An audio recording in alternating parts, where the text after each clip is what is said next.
Imagine walking down a busy city street and suddenly spotting the teacher who once changed your life, now homeless and alone. That's exactly what happened to basketball legend Shaquille O'Neal. What he did next will absolutely amaze you. Stay tuned, because this story proves kindness really does come full circle. The city sidewalk pulsed with late afternoon energy. Car horns echoed off tall glass buildings, and the smell of roasted peanuts drifted from a vendor's cart on the corner. Shaq's size 22 sneakers thudded steadily against the pavement as he left the downtown community center where he'd just wrapped up a youth charity event.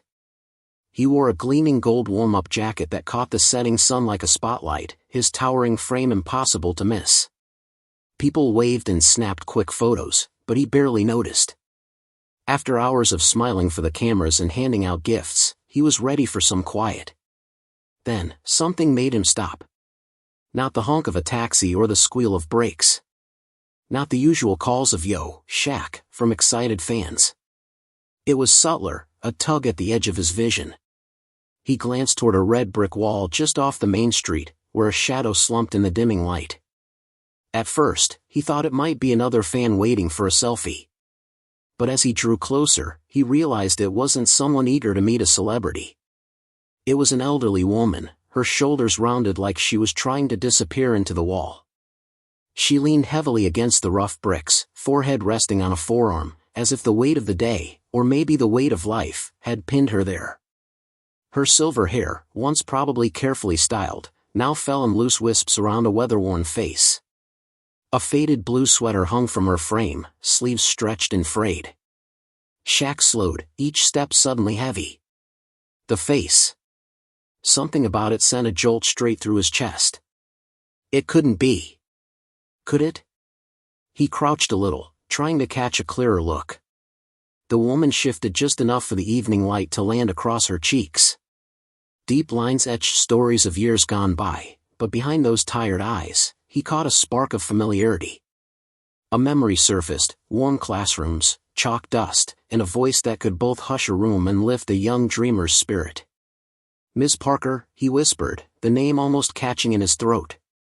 It was impossible to mistake her now. Miss Eleanor Parker, his high school English teacher, the woman who'd once told him, "You can reach the world if you believe in yourself, Shaquille." The same teacher who had stayed after school to help him finish essays when he doubted he could even write one. The same teacher who had slipped him books about heroes and leaders, insisting that greatness wasn't just for storybooks. Shaq's heart skipped a beat, and for a moment the bustling city blurred into silence. He remembered how, as a teenager, he'd sit at the back of her classroom, worried about fitting in, uncertain if basketball dreams were anything more than a tall kid's fantasy. And how Miss Parker, with her patient smile and steady encouragement, had looked him straight in the eye and said, "You have more inside you than you realize. Don't ever shrink to make others comfortable." Now here she was, older, fragile, and seemingly alone on a busy street where countless strangers hurried by without a glance. He stepped closer, his towering frame casting a long shadow across the wall. "Miss Parker," he said again, this time louder, the deep rumble of his voice breaking through the city noise. The woman stirred, lifting her head slightly. Her eyes, a faded but familiar blue, blinked as if waking from a long, heavy dream. When they focused on him, a flicker of recognition lit them like a small flame against the dusk. "Shaquille," she asked softly, her voice hoarse but carrying a hint of the warmth he remembered. "My goodness, is it really you?" It was. And in that instant, the years between the star athlete and the guiding teacher vanished. All the cheering crowds, the trophies, the television lights, none of it mattered. He was once again a teenage kid standing before the woman who believed in him first. Only this time, she was the one who needed someone to believe in her. Shaq stood frozen for a heartbeat, memories flooding in faster than he could process. The roar of city traffic faded as his mind transported him back to the wide hallways of Robert G. Cole High School. The scent of floor wax, the chatter of teenagers, the squeak of sneakers on polished linoleum, it all came rushing back like a sudden movie montage. He saw himself at 15, a gangly kid with enormous hands, towering over most classmates but struggling to find confidence. Teachers often saw only the giant who could dunk a basketball, But Miss Parker had looked deeper. She'd noticed the boy behind the height, the quiet, thoughtful teen who loved drawing superheroes and secretly enjoyed reading poetry when no one was watching. Back then, Shaq wasn't the unstoppable athlete the world would come to know. He doubted himself, worried that his future would be limited to the basketball court and nothing more. He feared the spotlight, believing he wasn't smart enough to stand out anywhere else. Ms. Parker had been the first to challenge that belief. "Shaquille," she would say, leaning over his desk after class, "your voice is powerful. You have something important to share. Don't let anyone shrink your dreams." She had a way of speaking that made every word feel like a promise. Her eyes, always bright behind those round glasses, seemed to see a destiny bigger than even he could imagine. He remembered one afternoon in particular. A big English essay loomed, and he was ready to give up before starting. He had muttered, "I'm just not good at this," expecting the usual teacherly lecture. Instead, Ms. Parker pulled up a chair. "You can learn anything," she said gently. "Great players study the game. Great minds study words. You can do both." Then she stayed after school, long after the final bell, to help him outline his thoughts. They sat side by side in the quiet classroom as golden sunlight filtered through dusty blinds. She guided him through paragraphs and transitions, never once writing for him, only asking questions that unlocked ideas he didn't know he had. When he finally turned in that paper and earned a glowing A-, the pride in her smile felt bigger than the grade itself. That moment planted a seed. If he could express himself on paper, maybe he could speak to crowds, lead a team, or even host television shows one day. Ms. Parker never doubted it. Outside of academics, she cheered at his basketball games, not just when he scored, but when he encouraged a teammate or helped someone up after a fall.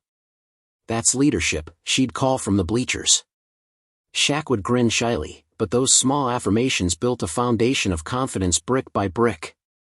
Now, decades later, standing before her on that cold city sidewalk, all those memories burned bright.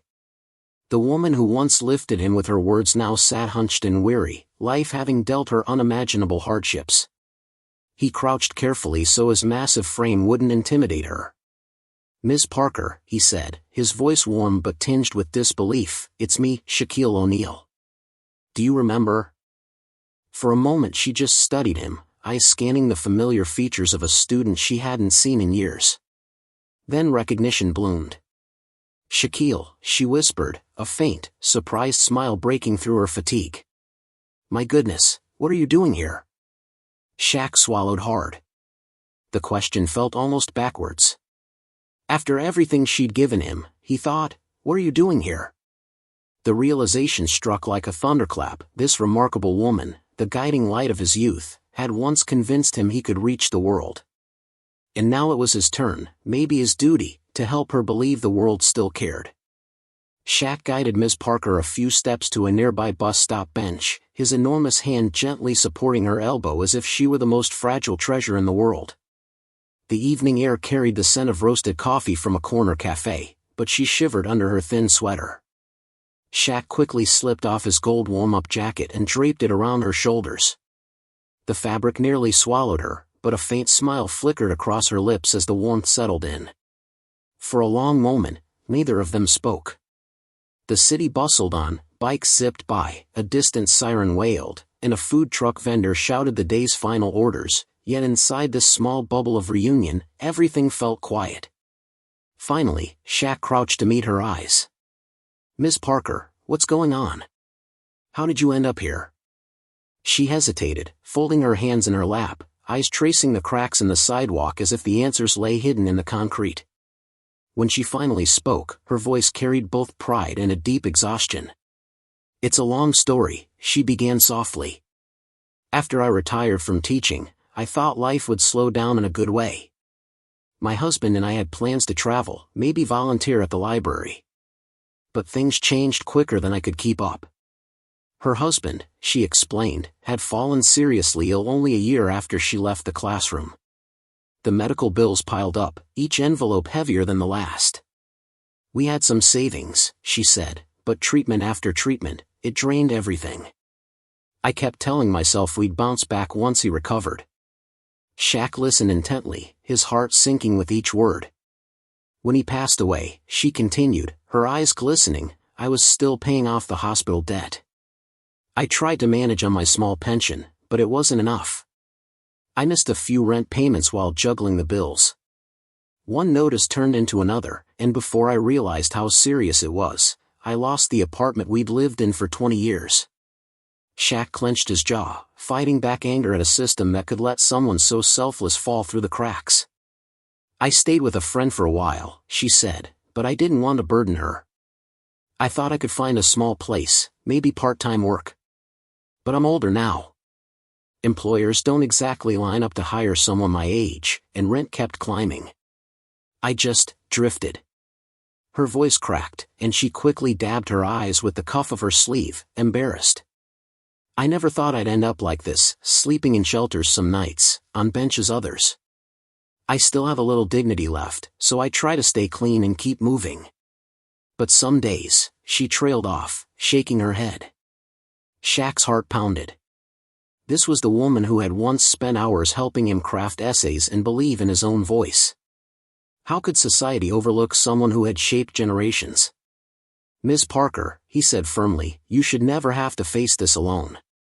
You changed lives, my life. You gave so much. She met his gaze, her eyes both proud and weary. I didn't save you, Shaquille, she said softly. You did the work. I just opened a door. Her humility only deepened his resolve. Maybe, he replied, his deep voice steady, but you were the one who showed me the door existed. A passing bus hissed to a stop, then rumbled away. Shaq stayed crouched, towering yet gentle, feeling the weight of the moment. The woman who had taught him that words could move mountains now sat on a cold bench with nowhere to go. Inside, he felt a surge of purpose. This wasn't going to be another sad story lost in the noise of the city. He was already planning his next move, because one thing was certain, Ms. Parker was not spending another night alone on these streets. Shaq straightened to his full height, towering over the crowded sidewalk like a protective oak tree. The decision hit him with the same certainty as a slam dunk. There was no way he was letting Ms. Parker spend another night wondering where to sleep. Come on, he said gently, offering his hand. Let's get you someplace warm. At first she hesitated. Pride flickered in her tired eyes. I don't want to be a burden, she whispered. You could never be a burden, Shaq replied. You carried me when I needed it most. Now it's my turn. With that, he guided her toward a quiet, family-run diner just a block away. The owner, recognizing the 7-foot legend, quickly cleared a corner booth. But Shaq made sure the attention stayed on Ms. Parker.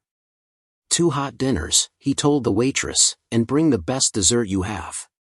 As the rich smell of roasted chicken filled the air, Ms. Parker slowly relaxed. They shared stories of the past, her favorite students, his first big game, funny classroom memories. Laughter bubbled up between bites, and for a moment it felt like they were back in that old English classroom, just teacher and student sharing a simple joy. But Shaq's mind was already racing ahead. Over the meal, he discreetly texted a few trusted friends, a business partner, a lawyer, and a community organizer he worked with on charity projects. Need help ASAP, teacher in crisis, he wrote. By the time dessert arrived, he had a plan. First stop after dinner, a nearby boutique hotel where Shaq booked her a comfortable suite for as long as she needed. He personally carried her small bag of belongings, insisting she rest while he handled the check-in. Next, he called a local nonprofit he often supported, explaining the situation and asking for immediate assistance. They promised to assign a caseworker the very next morning to help Ms. Parker with documents, healthcare support, and long-term housing options. But Shaq wasn't stopping at short-term fixes. Within 24 hours he arranged for a fully furnished apartment near a community center where Ms. Parker could volunteer or simply enjoy new friendships. He covered every expense, rent, utilities, groceries, quietly, with no press release and no cameras. He also reached out to former classmates and players he knew she'd taught. The response was overwhelming. Dozens of her ex-students wanted to help. Some donated to a fund for her future needs, others sent heartfelt letters and recorded video messages filled with gratitude. When Shaq visited her the next evening, Ms. Parker's eyes glistened with disbelief. "I never imagined all this," she said softly. Shaq smiled, that familiar warm grin stretching wide. "You spent a lifetime lifting people up," he said. "Now it's our turn to lift you." And just like that, the woman who once gave him the courage to dream big was reminded that the seeds of kindness she planted decades ago were still blossoming, stronger and brighter than ever. 1 week later, a crisp Saturday morning sunlight streamed through the windows of the downtown community center. Inside, the large hall buzzed with excitement. Dozens of folding chairs formed neat rows, each one filling quickly with familiar faces, former students, fellow teachers, and neighbors who'd once known Miss Parker as the kind woman with a book tucked under her arm and a smile for everyone. Shaq had worked quietly behind the scenes to make this gathering possible. He didn't want a flashy media event, he wanted a family reunion of hearts. Still, word had spread. Old classmates from across the city rearranged schedules to attend, some traveling hours just to say thank you. Handmade signs with messages like "We love you, Miss Parker," and "Best teacher ever" decorated the walls. The scent of fresh flowers and warm coffee filled the air. When Miss Parker entered, dressed in a soft blue outfit Shaq's mother had helped her pick out, the crowd rose to its feet in a standing ovation that seemed to go on forever. She paused at the doorway, eyes wide with surprise, one hand pressed to her chest. Shaq, towering above everyone, walked over and offered his arm. "This is all for you," he said with a grin. On the small stage at the front, a podium stood ready. Shaq led her there while the applause rolled like gentle thunder. He began the ceremony with a few words, his deep voice carrying warmth through the hall. "This amazing woman," he said, "believed in me when I wasn't sure how to believe in myself. Today, we show her that every seed of kindness she planted has grown into something beautiful." One by one, former students stepped forward to share memories. A nurse told how Miss Parker's encouragement helped her pass a crucial college entrance exam. A musician recalled how Miss Parker sneaked him extra practice time in the auditorium when he couldn't afford lessons. Each story painted a picture of a teacher whose influence had quietly shaped hundreds of lives. Finally, Miss Parker approached the microphone. The room fell silent. She looked out over the crowd, tears shining in her eyes. "I never asked for recognition," she said softly. "I just wanted to help young people find their voices. To see all of you here, it reminds me that the lessons you give to the world do come back, often when you least expect them." Shaq placed a gentle hand on her shoulder and added, "You taught us that believing big starts with believing in each other. Now it's our turn to believe in you." The audience erupted again, cheers, applause, even a few joyful tears. Miss Parker smiled through it all, the weight of the past few hard years lifting like morning fog. As the celebration continued, Shaq leaned down and whispered, "This isn't the end, Miss Parker. It's the beginning of a brighter chapter." And in that moment, it was clear to everyone, kindness had come full circle, proving that one teacher's love can echo for a lifetime. If this story warmed your heart, hit that like button and subscribe for more inspiring real-life moments. Share it with a friend to remind them, one act of kindness can change a life forever.